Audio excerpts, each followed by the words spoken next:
Okay, para to sa mga Gusion main na nagbubulag-bulagan kahit niloloko na. Makinig kayo guys.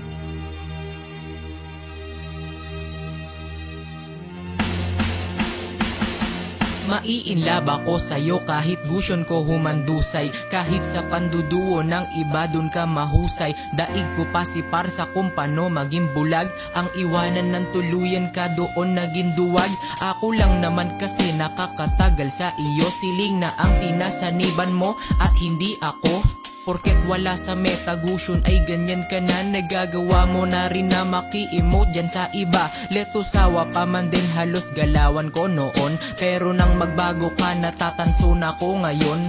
Sa mga dagger ko kalaban lagi na bagsak. Pero nang ipagpalit parang ako yung nasaksak. Sa galawan ko at freestyle tila ba nagandahan. Pero nang iwanan mo ko ako yung nakombohan. Pag first ko sabay second agad kong inultihan. Nang di ko na malayang ako yung naretrihan.